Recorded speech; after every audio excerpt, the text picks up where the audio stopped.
On Global TV News Express, federal government denies ordering NNPC to raise the fuel price. Spokesman keeps mum as NNPC stations reportedly raised petrol price to 855 naira per litre. Dangote Refinery says its petrol to hit filling stations in 48 hours.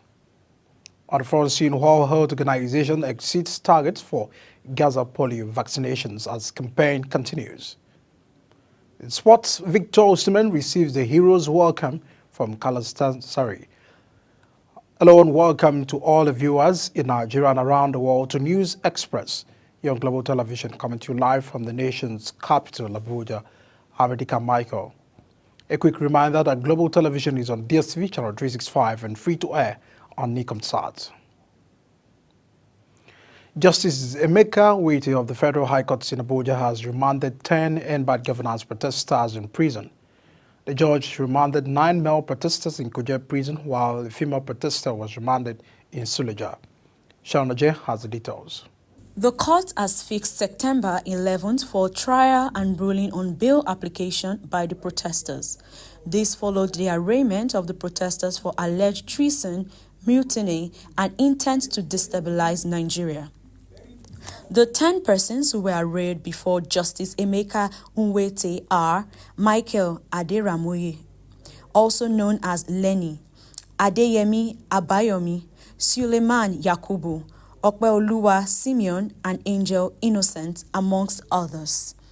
The defendants, who all pleaded not guilty, were arraigned on 6 counts of alleged treason, intent to destabilize Nigeria, conspiracy to commit felony, and inciting to mutiny, which is an offense punishable under Section 97 of the Penal Code. Another lawyer, Deji Adeyanju, who appeared for 3 of the defendants, faulted the treason charges against the defendants, insisting that they only participated in lawful and legitimate protest against hardship facing them. We just want to speak to one issue. Yeah, we just want to speak to one issue of the learned senior advocate for the prosecution, where he had already passed sentence and ruling on some of the defendants. And this is wrong. This is media trial, and this is media publicity. And for us, very simple. We are happy that finally protesters have been charged. Unfortunately, instead of charging them for protest, the Tinubu government has charged them for terrorism. What an irony of some sort. When Bello Tuji and other terrorists and bandits are on TikTok having fun and abducting people in a country, in a country where, we are battling insecurity, where we should be arraigning terrorists and bandits. Not even one terrorist in the last 1 year have been arraigned. The protesters have been arraigned. I don't know what they are afraid of. So we are happy that they have been arraigned, and we will not see any other thing that will be sub judice, and we will leave the rest for the courts. The defendants are equally accused of levying war against the state to intimidate President Bola Tinubu by attacking and injuring police officers and burning police stations, government buildings, and private buildings. Sharon Ajay reporting for Global TV News. In the meantime, the Nigeria police have declared Andrew Winnie, also known as Andrew Povich, a British national wanted for allegedly orchestrating a plot to overthrow the government led by President Bola Tinubu. The announcement was made by the force spokesperson, Assistant Commissioner of Police, Olumoya, at the force headquarters in Abuja. Kike Lomokere has the details. According to the force public relations officer, Muyiwa Adejobi, Wayne is accused of renting a space at Labour House in Abuja under the guise of operating an Eva Valley bookshop and establishing Stars of Nations schools to cover up his subversive activities.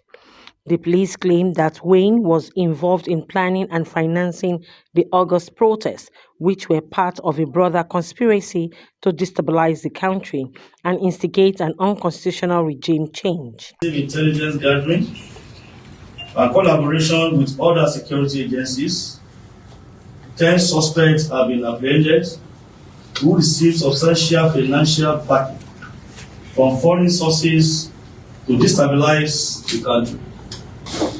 Investigations have identified a foreign mercenary, Andrew Wine, also known as Andrew Pogba or Jew of faith. The man has many identities. A British national who built a network of sleeper cells to topple the government and plunge the nation into chaos. Adejobi further revealed that documentary evidence and confession have linked Wayne to the violent protests, stating that he provided operational guidance and financial support to those involved. He added that this development follows the recent arrest of Polish nationals in Kano by the Department of State Service during the protests, who were later released after being detained for weeks. He and one of his local coordinators, one Loki, his opinion, have accordingly been declared wanted and global.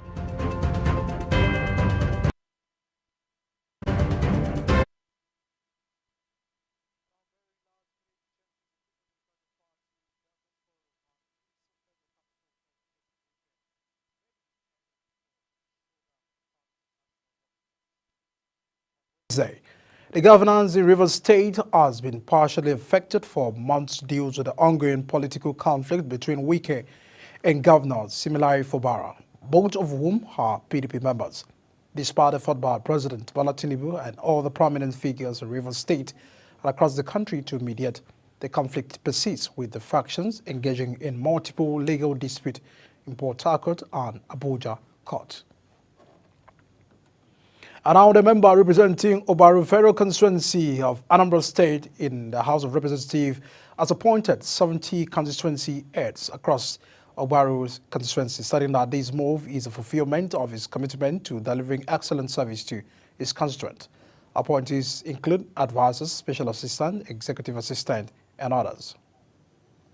And now, former governor of Plateau State, Senator Simon Lalong, has criticized the delay in appointing a new minister from the state, urging President Bola Tinubu to address the issue promptly. Speaking at an APC stakeholders meeting at the party secretariat in Kawa House, Judge Lalong, the senator representing Plateau South, highlighted the state's 7-month absence of federal representation since he resigned his ministerial post to join the Senate.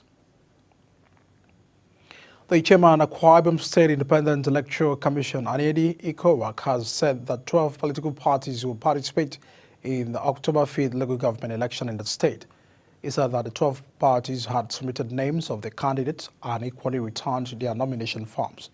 Ikowak said these in Uyo, the state capital, while briefing journalists on the level of preparations by the electoral body. Now, ahead of the Kaduna State local government elections slated for October 19, a coalition of civil society organizations has opposed the reversal to manual voting by Kaduna State Independent Electoral Commission.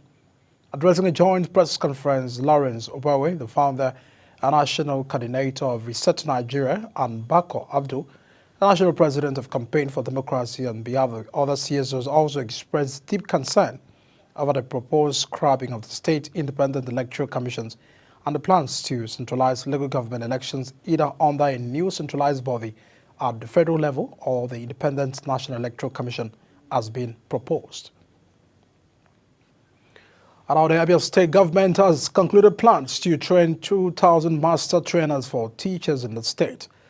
The State Commissioner for Information, OK Kanu, discloses while briefing the journalists on the outcome of this week's Executive Council meeting presided over by Governor Alex Oti. He said that 200 teachers have passed through the training, while the remaining 1,800 will have theirs soon. He said the Abia State Basic Education Board has screened, interviewed, and shortlisted 40 teachers for training under the Abia State School Enhancement Team program. The management of Tai Solarin University of Education in Ogun State has resuscitated 25 students and indefinitely suspended 58 others for various misconducts, including forgery, threats to life, examination malpractice, and other fraudulent acts. The university's registrar, Dakpo Oke, discloses in a statement that disciplinary actions were recommended by the Examination Malpractice a student disciplinary committee and approved by the Senate of the university had a statutory meeting on the 31st July 2024. You're watching News Express on Global Television, coming to you live from Nigeria's capital, Abuja, where News Express returns victorious and receives the hero's welcome from Gala's fans. Details of these and more after this break. Please stay with us.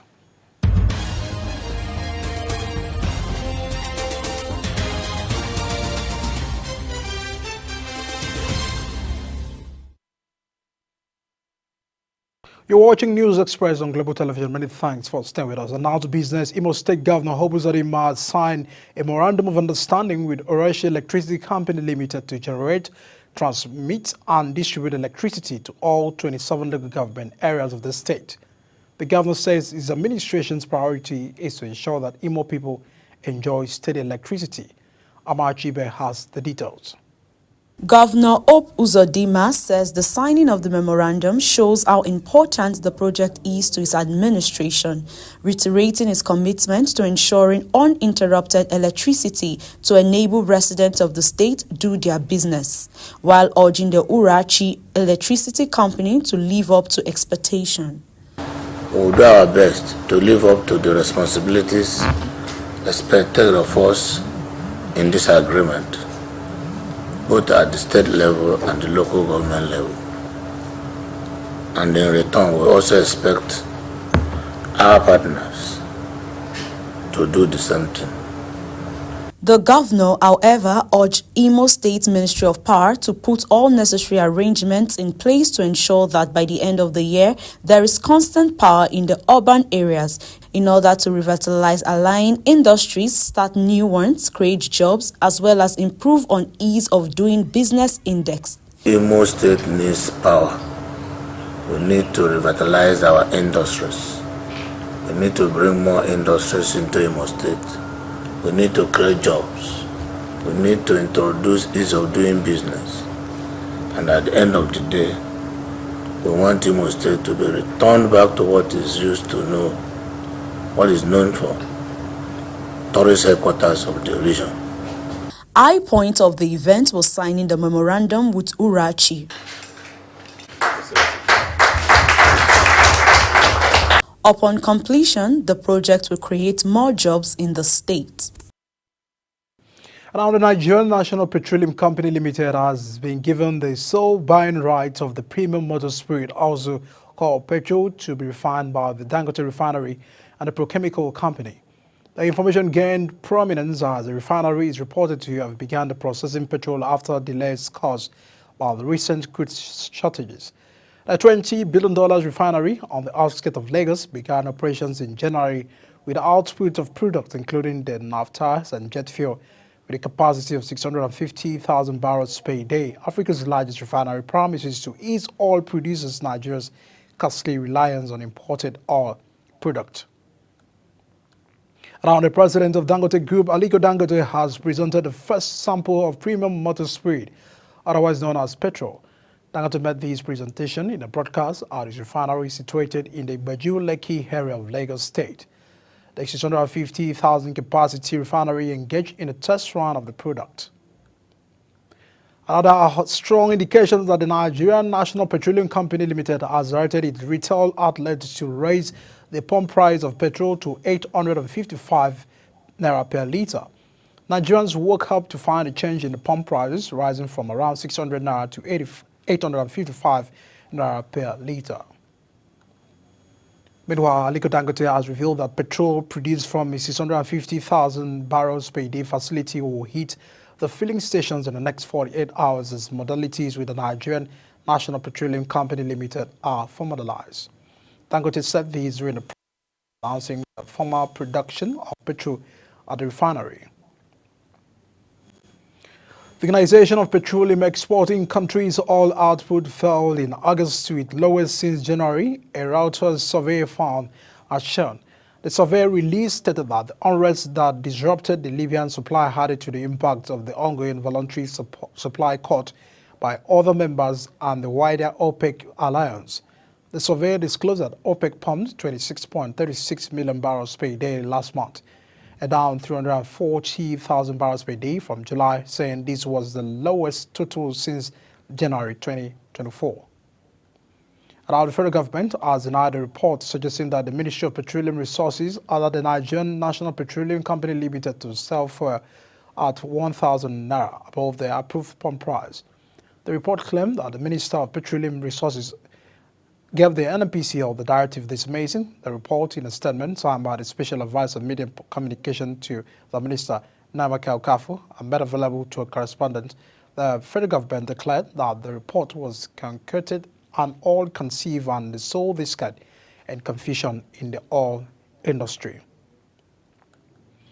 Still on business, the Central Bank of Nigeria, the Securities and Exchange Commission, and the Nigeria Deposit Insurance Corporation have joined forces to streamline the bank recapitalization process, aiming to enhance the efficiency and transparency within the financial sector.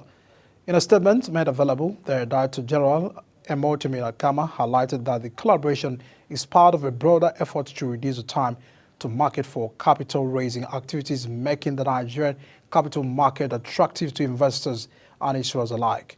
Akama explained that several initiatives had been implemented, including the introduction of an electronic filing system, streamlined registration processes, and updated regulatory frameworks. Meanwhile, the federal government signed a memorandum of understanding with the Chinese company Mutual Commitment Company Limited for the assembly of electric tricycles and to establish a renewable energy training center. The MOU signing ceremony, facilitated by the Rural Electrification Agency, was attended by the Minister of Power, Adebayo Adelabu, and the Managing Director, Mr. Abba Aliyu. In another development, the federal government told the Nigerian Port Authority has handed over the Tinkan Island Water System facilities to Santos Tinkan Water Project Limited after it signed a 16-year concession agreement with the firm valued at 11 billion naira. They disclosed that the concessions will use this year to rebuild and rehabilitate the facility before the agreement will officially kick off on September 1st, 2025. Speaking during the handing over ceremony at Tinkan Island Port, the Managing Director, Dr. Bubakar Dansho, explained that the concession agreement was born out of necessity, adding that most of the water treatment plant at the port have gone moribund for decades. Out to foreign scene, as African leaders gathered in Beijing this week for the triennial China-Africa Summit, Chinese President Jinping may have one thing under his belt to boast about the satellite. Almost 9 years ago, President Jinping promised the heads of state attending the forum on China-Africa cooperation in Johannesburg that China will provide over 10,000 remote villages in 23 African countries with digital TV access. With over 9,600 villages having received satellite infrastructure, the project is now nearing completion. Now, a huge search and rescue operation is taking place in the English Channel after a boat carrying dozens of migrants capsized off the coast of the northern France. A number of people are believed to be in a critical condition, according to a French Coast Guard spokesperson. The emergency services have been deployed in large numbers. And as more on foreign news, multiple cars traveling in the motorcade carrying the Minnesota and the Governor Tim Walz, the Democratic candidate for vice president, crashed in a Milwaukee. Walz was not hurt. The crash happened on Monday. The cars involved were at the rear of the motorcade and were carrying members of the press who traveled with Walz. A report says they were violently thrown forward after being hit from behind, sending their vehicles in the car in front of them. At least one person was injured. Our President Putin has arrived in Mongolia, his first visit to an international criminal court, and remember since it issued a warrant for his arrest last year. He was welcomed by the leaders at a lavish ceremony in the Asian nation's capital. The Russian leader is wanted by the court for the alleged illegal deportation of Ukrainian children.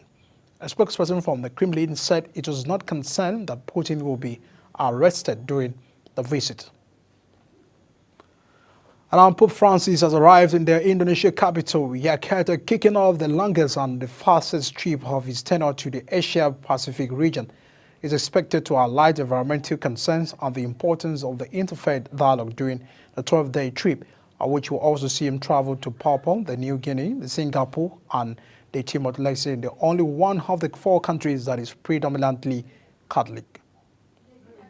And now the World Health Organization says polio vaccinations of children in central Gaza have surpassed the target in the first 2 days of its immunization campaign. Dr. Pip Khan, the UN agency's representative in the Palestinian territory, said that 161,030 children under the age of 10 were vaccinated on Sunday and Monday, above the projection of 156,500. The difference was probably the result of an underestimate of the population crowded into the area, he explained. And now to sport, thousands of Galatasaray fans gathered at the Istanbul airport, Turkey, to welcome the Super Eagles star Victor Osimhen with enthusiasm and excitement. And despite arriving at 3:30 a.m., Osimhen was met with cheers and chant. He appeared thrilled as fans sang and chanted his name, creating a memorable moment. The warm reception marked the beginning of Osimhen's loan move from Napoli to Galatasaray, a deal completed after the European transfer window closed. And our Super Eagles captain William Troost-Ekong, Atlanta forward Ademola Lookman, and the England-based Qualitola Amini, Semi Taiwo, and Wilfred Ndidi are among the early arrivals in the camp for the 2025 Africa Cup of Nations qualifier against Benin Republic and Rwanda. The players reported have their Uyo camp ahead of the 2 fixtures, which will see the team host the Charlottes of the Benin Republic on September 7 at Gaston Pabi International Stadium in New York before facing the Kigali 3 days later. The media team says only 11 players have arrived in the camp as of the time of filing this report. And as we wrap up the News Express on Global TV, let's take a look at some of our top stories. Company keeps silence as NNPC limited stations reportedly raised petrol price to 855 naira per litre. In business, Dangote Refinery has said that its petrol to hit filling stations in 48 hours. On the foreign scene, World Health Organization has exceeded target for Gaza polio vaccinations as campaign continues. On the sport, Victor Osimhen has been accorded the hero's welcome from the Galatasaray fans.